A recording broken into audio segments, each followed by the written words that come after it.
അങ്ങനെ 4.5 വർഷത്തെ കാത്തിരിപ്പിന് ശേഷം ജസ്റ്റിസ് ഹേമ കമ്മിറ്റി റിപ്പോർട്ട് പുറത്തുവിട്ടിരിക്കുകയാണ്. 2017 നടി ആക്രമിക്കപ്പെട്ടപ്പോൾ വനിതാ സിനിമാ പ്രവർത്തകർ ചേർന്ന് ഒരു സംഘടന രൂപീകരിച്ചു. Women in cinema collective WCC. അവർ മുഖ്യമന്ത്രിക്ക് നൽകിയ നിവേദന പ്രകാരമാണ് ജസ്റ്റിസ് ഹേമ കമ്മിറ്റി രൂപീകരിച്ചത്. അതിൽ റിട്ടയർഡ് ജസ്റ്റിസ് ഹേമ, മുൻ IAS ഉദ്യോഗസ്ഥ വത്സലകുമാരി, മുതിർന്ന നടി ശാരദ, ഇവർ 3 പേരായിരുന്നു ആ കമ്മിറ്റിയിൽ ഉണ്ടായിരുന്നത്. മലയാള സിനിമാ മേഖലയിലെ സ്ത്രീകളുടെ തൊഴിൽ സാഹചര്യങ്ങൾ അന്വേഷിക്കാനും സെക്ഷൽ ഹറാസ്മെന്റും വിവേചനവും തടയുന്നതിനുള്ള ശുപാർശകൾ നൽകാനുമാണ് സമിതിയെ ചുമതലപ്പെടുത്തിയത്. 4.5 വർഷത്തോളം ഇരുട്ടിൽ കഴിഞ്ഞ ഈ ഹേമ കമ്മിറ്റി റിപ്പോർട്ട് പല തടസ്സങ്ങളും നീങ്ങിയാണ് ഓഗസ്റ്റ് 19, 2024 പുറത്തുവിട്ടത്. വിവരാവകാശ കമ്മീഷന് മുന്നിൽ 2020 തന്നെ ഒരു അപേക്ഷ ലഭിക്കുകയുണ്ടായി, ജസ്റ്റിസ് ഹേമ റിപ്പോർട്ട് പ്രസിദ്ധീകരിക്കണമെന്ന്. അന്ന് അത് തള്ളിയിരുന്നു. പിന്നീട് കമ്മീഷൻ തന്നെ കമന്റ് ചെയ്തു, ചില ഭാഗങ്ങൾ ഒഴിവാക്കി, അതായത് ചില പേര് വിവരങ്ങളും സ്വകാര്യ വിവരങ്ങളൊക്കെ ഉള്ളത് ഒഴിവാക്കിയിട്ട് ഇത് പ്രസിദ്ധീകരിക്കാമെന്ന്. എന്നാൽ അവസാനം ഒരു പ്രമുഖ നടി ഈ റിപ്പോർട്ട് പ്രസിദ്ധീകരിക്കരുത് എന്നും പറഞ്ഞ് കോടതിയെ സമീപിച്ചിരുന്നു. പക്ഷെ അത് തള്ളി. അങ്ങനെ അവസാനം ആ റിപ്പോർട്ട് പ്രസിദ്ധീകരിച്ചു. റിപ്പോർട്ട് പ്രസിദ്ധീകരിച്ചതിന് ശേഷം പല പല പ്രശ്നങ്ങളും പല പല എന്താ പറയുക കമൻസുകളൊക്കെ വരുന്നുണ്ട്, പ്രതികരണങ്ങളൊക്കെ. ഇനി അതിൻ്റെ ആഫ്റ്റർ എഫക്റ്റ് എന്താണെന്ന് വരും ദിവസങ്ങളിൽ അറിയാൻ പറ്റുള്ളൂ. സർക്കാരും പറഞ്ഞത് സാധ്യമായ എല്ലാ നടപടികളും സർക്കാർ സ്വീകരിച്ചിട്ടുണ്ടെന്നാണ്. റിപ്പോർട്ട് പബ്ലിക് ആക്കുന്നതിൽ സർക്കാരിന് എതിർപ്പില്ല. ചലച്ചിത്ര മേഖലയിലെ സ്ത്രീ വിരുദ്ധവും നിയമവിരുദ്ധവുമായ പ്രവണതകൾ പരിഹരിക്കാൻ സർക്കാർ പ്രതിജ്ഞാബദ്ധമാണെന്ന്. പരാതിയുമായിട്ട് ഏതെങ്കിലും നടി വന്നാൽ, അത് ഏത് ഉന്നതനാണെങ്കിലും, സർക്കാരിലോ പോലീസിലോ പരാതിയുമായിട്ട് ചെന്നാൽ എത്ര ഉന്നതനാണെങ്കിലും കുറ്റം ചെയ്തവർ ശിക്ഷ അനുഭവിക്കുന്നു, നിയമത്തിന് മുന്നിൽ കൊണ്ടുവരുമെന്നും മുഖ്യമന്ത്രി പറഞ്ഞു. ഈ റിപ്പോർട്ടിൽ വേറെ കാര്യം പറയുന്നുണ്ട്. ബുദ്ധിമുട്ടി ജസ്റ്റിസ് കമ്മിറ്റി ഫോർ എക്സാമ്പിൾ സ്റ്റെനോഗ്രാഫറെ പോലും വെച്ചില്ല. കാരണം ഇതിൽ സ്വകാര്യ വിവരങ്ങളൊക്കെ ഉള്ളതുകൊണ്ട്, അത് ചോർന്നാലോ എന്നുള്ള പേടിയുള്ളത് കൊണ്ട് സ്വന്തമായിട്ട് ടൈപ്പ് ചെയ്ത്, ടൈപ്പിങ്ങിൽ അത്ര വലിയ പരിജ്ഞാനം ഇല്ല എന്നിട്ട് കൂടി ജസ്റ്റിസ് ഹേമ സ്വന്തമായിട്ട് ടൈപ്പ് ചെയ്താണ് ഈ റിപ്പോർട്ട് പുറത്തിട്ടത്. ഈ സിനിമാ മേഖലയിലെ ഏറ്റവും പ്രധാന പ്രശ്നമായിട്ട് പറയുന്നത് സെക്ഷൽ ഹറാസ്മെന്റ് ആണ്. കോംപ്രമൈസ് അല്ലെങ്കിൽ അഡ്ജസ്റ്റ്മെന്റ്, അങ്ങനെയൊക്കെ പല പേരുകളിലും വിളിക്കും. കാസ്റ്റിംഗ് കൗച്ച്, അത് വ്യാപകമായിട്ട് ഈ മേഖലയിലുണ്ട്. ഒരു ഉദാഹരണം ഇതിൽ പറയുന്നത് വെച്ച് കഴിഞ്ഞാൽ, ഒരു നടി, ആ നടിയെ ഒരു നടൻ ഉപദ്രവിച്ചു. അതിന്റെ പിറ്റേ ദിവസം ആ നടനുമായിട്ട് ചേർന്ന് അഭിനയിക്കേണ്ടി വന്നു. അന്ന് ആ നടനുള്ള ദേഷ്യവും അമർഷവും കാരണം 17 ടേക്ക് ഒരു ഷോട്ട് എടുക്കാൻ വരെ പോയി. അന്നത് സെറ്റിലുണ്ടായിരുന്നവർക്കും സംവിധായകനൊക്കെ വളരെ അമർഷം ഉണ്ടാവുകയും ദേഷ്യമൊക്കെ ഉണ്ടായതായിരുന്നു. പക്ഷേ ആ വ്യക്തിമായ പെൺകുട്ടി വളരെ നിസ്സഹായമായിരുന്നു. അവരുടെ ജീവിതത്തെക്കുറിച്ചുള്ള ഭയം, അല്ലെങ്കിൽ അവസരം നഷ്ടപ്പെടുമോ എന്ന ഭയം, ഇതൊക്കെ കാരണമാണ് പല വിഷയങ്ങളിലും സംസാരിക്കാൻ പല നടന്മാരും മടിക്കുന്നത്. കമ്മിറ്റി ഒരു കാര്യം പറയുന്നുണ്ട്. നർത്തകിമാരുള്ള ഒരു വാട്സപ്പ് ഗ്രൂപ്പിലെ അംഗങ്ങളിൽ നിന്ന് സമിതി വിവരങ്ങൾ ആരാഞ്ഞപ്പോൾ സംഭവം എന്താണെന്ന് വെച്ച് കഴിഞ്ഞാൽ, അവരെ അത്ഭുതപ്പെടുത്തിയിരുന്നു ഈ കമ്മിറ്റീനെ. കാരണം ഓരോരുത്തരായിട്ട് ആ ഗ്രൂപ്പ് എക്സിറ്റ് ചെയ്യാൻ തുടങ്ങി. കാരണം ആർക്കും പറയാനുള്ള ധൈര്യമില്ല. ഈ അമ്മ അസോസിയേഷൻ, അതായത് അസോസിയേഷൻ ഓഫ് മലയാളം മൂവി ആർട്ടിസ്റ്റുകൾക്കെതിരെ സംസാരിക്കാൻ ധൈര്യപ്പെട്ടതിനാൽ വിമൻ ഇൻ കളക്റ്റീവ് സിനിമ WCCയിലെ അംഗങ്ങൾക്കൊക്കെ സിനിമ അവസരം കുറഞ്ഞു. അതുപോലെ WCCയിലെ സ്ഥാപക അംഗം തന്നെ ഈ ഒരു സംഘടനയെ കാലുവാരിയെന്നും പറയുന്നു. കാരണം അവർ കമ്മിറ്റിയുടെ മുമ്പിൽ റിപ്പോർട്ട് നൽകിയത്, അല്ലെങ്കിൽ മൊഴി നൽകിയത്, അങ്ങനെയുള്ള പുരുഷന്മാരൊന്നുമില്ല, കുഴപ്പക്കാരും സ്ത്രീപീഡനം അല്ലെങ്കിൽ സെക്ഷൽ ഹറാസ്മെന്റ് ഒന്നും സിനിമാ മേഖല ഇല്ല എന്നാണ് പറയുന്നത്. അത് സ്വാർത്ഥ താല്പര്യത്തോടെയാണ് അങ്ങനെ ഒരു മൊഴി നൽകിയതെന്നാണ് കമ്മിറ്റി റിപ്പോർട്ട് ചെയ്യുന്നത്. അവർ മൊഴി നൽകിയതുകൊണ്ട് അവർക്ക് സിനിമയിൽ അവസരങ്ങൾ കിട്ടിക്കൊണ്ടിരിക്കുന്നു. എന്നാൽ മറ്റംഗങ്ങൾ, WCCയിലെ മറ്റംഗങ്ങൾക്ക് അവസരങ്ങൾ കുറഞ്ഞു എന്നല്ല, പലർക്കും ഇല്ലാതെയായി. പിന്നെ പ്രശ്നം ടോയ്ലറ്റ്, പിന്നെ വസ്ത്രം മാറുന്ന മുറികളെ, സുരക്ഷിതമായ താമസ സൗകര്യം, ഇതൊന്നും പലപ്പോഴും കിട്ടാറില്ല. വലിയ നടന്മാർക്കും നടിമാർക്കും കിട്ടുമെങ്കിലും 2ാം നിര അല്ലെങ്കിൽ 3ാം നിര ലെവലിലേക്ക് വരുമ്പോൾ പലർക്കും ഇതൊന്നും കിട്ടാറില്ല.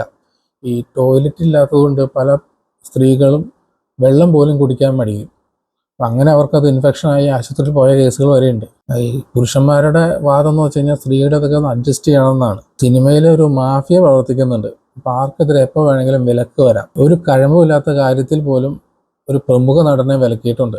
ഈ മലയാള ഫിലിം ഇൻഡസ്ട്രി തന്നെ ചില നിർമ്മാതാക്കളുടെയും സംവിധായകരുടെയും നടന്മാരുടെയും കൈപ്പിടിയിലാണ്. അവരാണ് കൺട്രോൾ ചെയ്യുന്നത്. അതായത് 15 പേരടങ്ങുന്ന ഒരു പവർ ഗ്രൂപ്പ് എന്നാണ് കമ്മിറ്റി പറയുന്നത്. ഈ പുരുഷ സിനിമാ പ്രവർത്തകരുടെയും വനിതാ സിനിമാ പ്രവർത്തകരുടെയും വരുമാനം തമ്മിലുള്ള ഒരു അന്തരം വളരെ വലുതാണ്. ഉദാഹരണത്തിന് പറയുന്നത്, ടേക്ക് ഓഫ് എന്ന് പറഞ്ഞ സിനിമയിൽ മെയിൻ നായികയ്ക്ക് മറ്റ് 2 നടന്മാരെക്കാൾ കൂടുതൽ സ്ക്രീൻ ടൈം ഉണ്ട്. എന്നിട്ട് പോലും വരുമാനം കൂടുതൽ കിട്ടിയത് ആ 2 നടന്മാർക്കാണ്. ഈ ഫാൻസ് അസോസിയേഷൻ ഊതിപ്പെരുപ്പിച്ചുണ്ടാക്കിയതാണ് പല നടന്മാരുടെയും മാർക്കറ്റ് വാല്യൂ. മദ്യപാനം, ലഹരി ഉപയോഗം, തൊഴിൽസ്ഥലത്തെ മോശം പെരുമാറ്റം തുടങ്ങിയ അച്ചടക്കമില്ലാത്ത പ്രവർത്തികളൊക്കെ ഉയർന്നു കേൾക്കുന്നുണ്ട്. ഈ പരാതി കൈകാര്യം ചെയ്യാൻ ഇന്റേണൽ കംപ്ലയൻസ് കമ്മിറ്റി പോലുള്ള സ്ഥാപനങ്ങൾ ഉണ്ടായിട്ടും കാര്യമായ ലക്ഷ്യങ്ങളൊന്നും ലഭിച്ചില്ലെന്നും ഈ ഗ്രൂപ്പിന്റെ അധികാരം അർത്ഥമാക്കുന്നു. കാരണം ഈ പവർ ഗ്രൂപ്പ് 15 പേരടങ്ങുന്ന പവർ ഗ്രൂപ്പിനെ കുറിച്ചാണ് ഇവിടെ പോയിന്റ് ചെയ്യുന്നത്.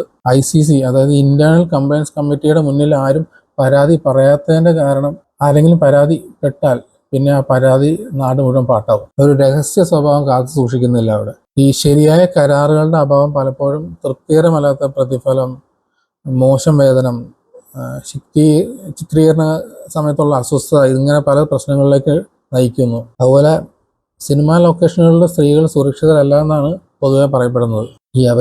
സ്ത്രീകൾ താമസിക്കുന്ന ഹോട്ടൽ റൂമിന്റെ ഡോറിൽ വന്ന് മുട്ടുന്നതൊക്കെ പതിവാണ് പല നടന്മാരും. അതും പലരും മദ്യപിച്ചിട്ടൊക്കെ ആയിരിക്കും വന്ന് മുട്ടുന്നത്. ഒരു നടി പറഞ്ഞത് അവർ പേടിച്ചു പോയി, ഇനി മുട്ടി ഡോറ് പൊളിച്ച് അകത്ത് കയറുമോ എന്ന് വരെ പേടിച്ചു പോയെന്നാണ്. ഈ ജോലി സ്ഥലത്ത് സുരക്ഷിതത്വം ഇല്ലാത്തതുകൊണ്ടാണ് പലപ്പോഴും വനിതാ സിനിമാ പ്രവർത്തകർ, നടിമാരൊക്കെ വീട്ടിൽ നിന്ന് ആരെങ്കിലും വിളിച്ചുകൊണ്ടായിരിക്കും സെറ്റിലേക്ക് പോകുന്നത്. പഴയകാല നടി ശാരദയും ഉണ്ടല്ലോ കമ്മിറ്റിയിൽ. അവർ പറഞ്ഞു പണ്ട് കാലത്തും ഈ സെക്ഷൽ ഹാരാസ്മെന്റ് ഉണ്ട്, പക്ഷേ ഇന്നത്തെ പോലെ അത്രയും റിപ്പോർട്ട് ചെയ്തിട്ടുണ്ടായിരുന്നില്ല. അതുപോലെ കാസ്റ്റിംഗ് കോച്ച് ആ കാലത്തും ഉണ്ടെന്നാണ് ശാരദ പറയുന്നത്. പിന്നെ ഒരു പ്രശ്നം നേരിടുന്നത് ജൂനിയർ ആർട്ടിസ്റ്റുകളാണ്. അവർക്ക് വല്ല അസോസിയേഷനോ അല്ലെങ്കിൽ അങ്ങനെയുള്ള സംഭവങ്ങളൊന്നുമില്ല. അവർ അമ്മയിലും അംഗമല്ല, ഒരു ടെക്നീഷ്യൻ സംഘടനയിലും അംഗമല്ല. പല സെറ്റുകളിലും അടിമയെ പോലെയാണ് അവർ. ഞാൻ കണ്ടിട്ടുണ്ട്, ഞാൻ 2 പരസ്യത്തിൻ്റെ ഭാഗമായിട്ട് പ്രവർത്തിച്ചിട്ടുണ്ട്. അന്ന് കണ്ടതാണ് ജൂനിയർ ആർട്ടിസ്റ്റുകൾ പോത്തിനെയൊക്കെ കൊണ്ടുവരുന്നുണ്ടല്ലോ, അങ്ങനെ പറഞ്ഞ് ഹോയ് ഹോയ് എന്നൊക്കെ പറഞ്ഞ് ഓടിച്ച് ഏകദേശം അതേ രീതിയിലാണ് അവരോട് പ്രൊഡക്ഷൻ ടീമോ അല്ലെങ്കിൽ അവരെ കൊണ്ടുവരുന്ന ഏജന്റോ പെരുമാറുന്നത്. 9 മണിക്കൂർ നേരത്തെ സെറ്റിലെത്തിയിട്ട് പൊരിഞ്ഞ വെയിലത്ത് ഒരു കുട പോലും ഇല്ലാതെ നിൽക്കേണ്ട ബുദ്ധിമുട്ടുകൾ പല ജൂനിയർ ആർട്ടിസ്റ്റുകളും പറഞ്ഞിട്ടുണ്ട് ഹേമ കമ്മിറ്റി. ഭക്ഷണമില്ല, വെള്ളമില്ല, ഇരിക്കാനും ഒരു സ്ഥലമില്ല. അതുപോലെ തന്നെ പലപ്പോഴും ഷൂട്ടിംഗ് കഴിഞ്ഞാൽ ഇവരെ അങ്ങോട്ട് ഉപേക്ഷിക്കാറാണ് പതിവ്. ഇവർക്ക് എവിടെയാണ് പോകേണ്ടതെന്നോ അതിനെക്കുറിച്ചോ ഒന്നും ആരും ചോദിക്കുന്നില്ല. പലപ്പോഴും തനിച്ച് രാത്രി യാത്ര ചെയ്യേണ്ടി വരുന്നുണ്ട്. ചിലവർ റെയിൽവേ സ്റ്റേഷനിൽ കിടന്നുറങ്ങിയിട്ടുണ്ട്. അതുപോലെ ജൂനിയർ ആർട്ടിസ്റ്റുകളുടെ ജോലിക്ക് സമയപരിധിയോ അങ്ങനെയൊന്നുമില്ല. വലിയ വലിയ ആർട്ടിസ്റ്റുകളാകുമ്പോൾ ഇന്ന സമയം തൊട്ട് ഇന്ന സമയം വരെ അവർ വർക്ക് ചെയ്യുള്ളൂ. പക്ഷേ ഇവർക്ക് അങ്ങനെയല്ല, നേരത്തെ വരണം, പോകുന്നത് എപ്പോഴാണെന്നൊന്നും ഓരോ ഐഡിയ ഉണ്ടാവില്ല അവർക്ക്. സിനിമയോടുള്ള താല്പര്യം കൊണ്ടും അല്ലേ, ഓരോ വരുമാനത്തിനും വേണ്ടിയാണ് ഇവരിങ്ങനെ ചെയ്യുന്നത്. ചില പ്രധാന റെക്കമെൻഡേഷൻസ് കമ്മീഷൻ റിപ്പോർട്ട് ചെയ്യുന്നുണ്ട്. സിനിമാ മേഖലയിലെ പരാതികൾ പരിഹരിക്കാൻ ജില്ലാ ജഡ്ജിയുടെ ട്രൈബ്യൂണൽ വേണം. എല്ലാ ആക്ടേഴ്സും ടെക്നീഷ്യൻസുമായി നിർമ്മാതാവ് കരാർ ഒപ്പുവെക്കണം. നായകൻ തിരക്കഥയിലും സംഭാഷണത്തിലും ഇടപെടരുതെന്ന് കരാറിൽ വ്യവസ്ഥ വെക്കണം.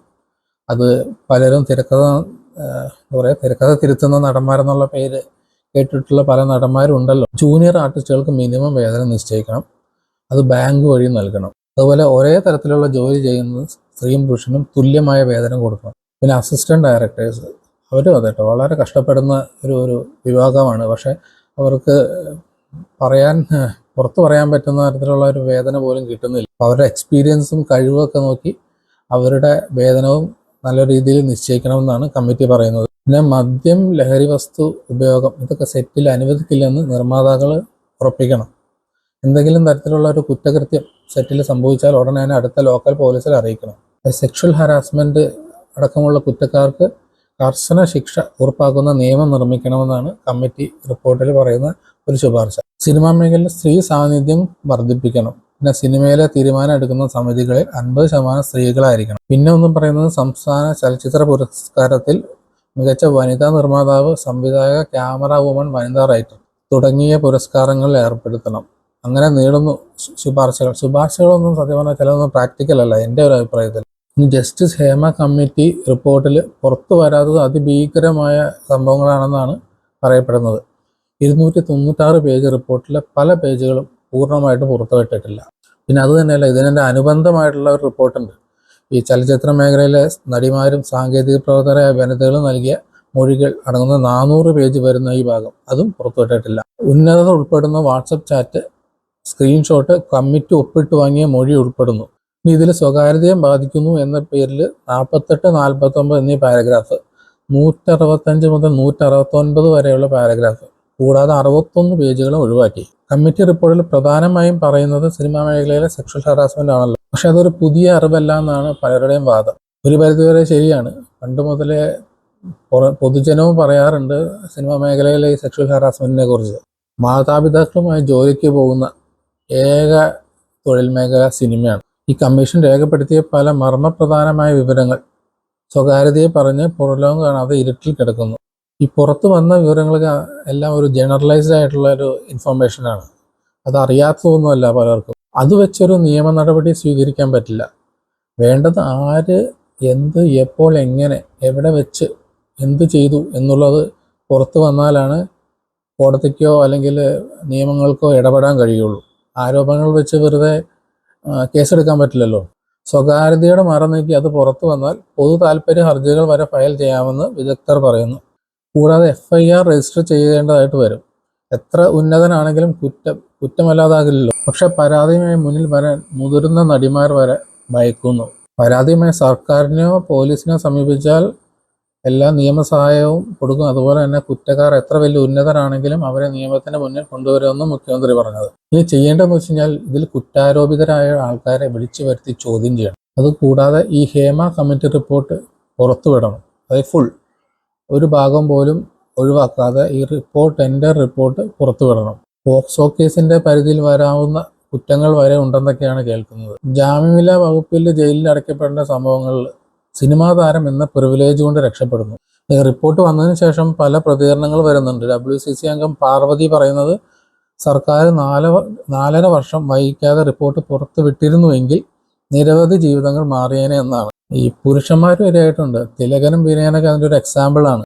എപ്പോഴും കൂളിംഗ് ക്ലാസ് മാറുന്ന നടൻ തന്നെ വേട്ടയാടുന്നു എന്ന് തിലകൻ പറയാറുണ്ട്. നമ്മൾ ആദ്യം പറഞ്ഞല്ലോ, മലയാളം ഇൻഡസ്ട്രി കൺട്രോൾ ചെയ്യുന്നത് പവർ ഗ്രൂപ്പിലെ 15 പേര്. അവരത്ര നിസാരക്കാരല്ല. ഈ മോഹൻലാലിനെ തിലകൻ ഇഷ്ടമായിരുന്നു. മോഹൻലാലിന് എന്തു പറ്റിയെന്ന് തിലകൻ എപ്പോഴും പറയാറുണ്ട്.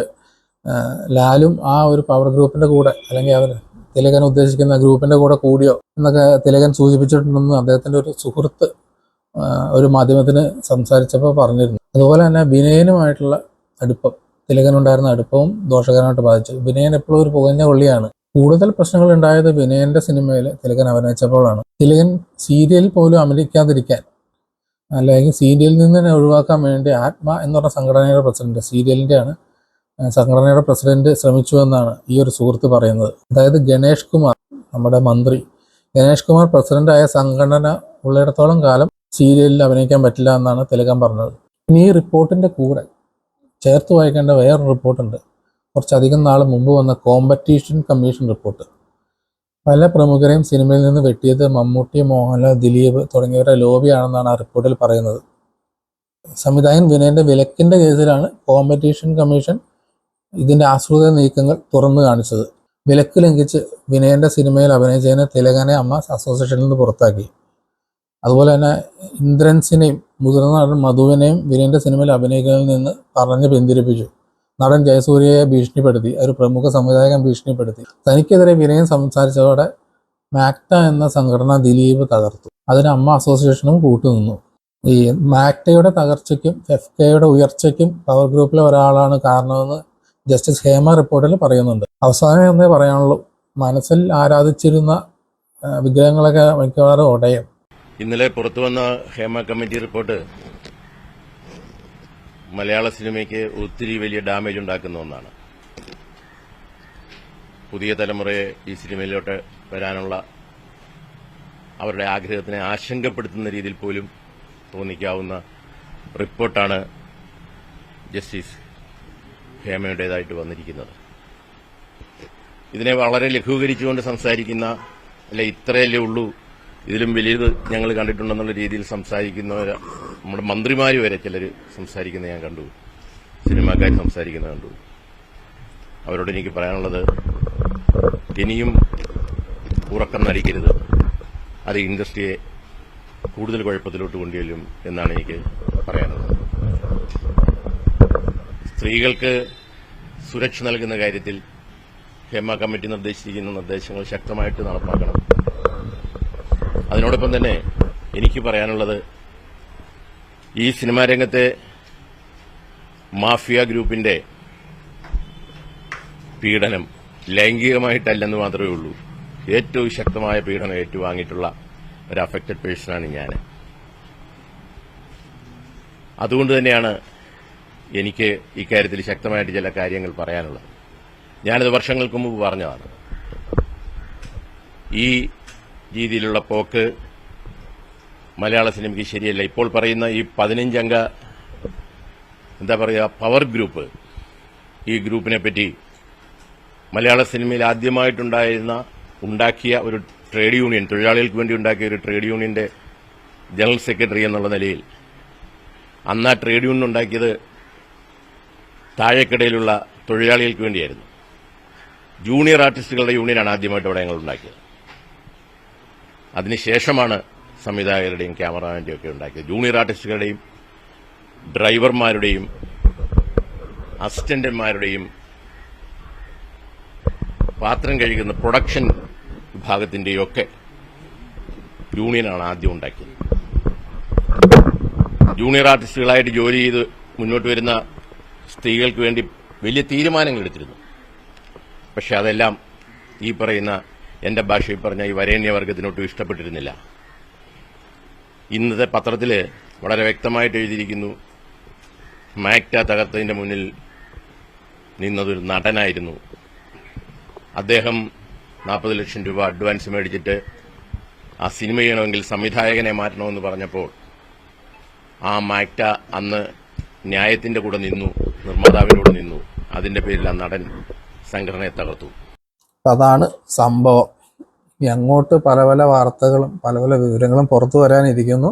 മറ്റൊരു വീഡിയോ വീണ്ടും കാണാം. ബൈ.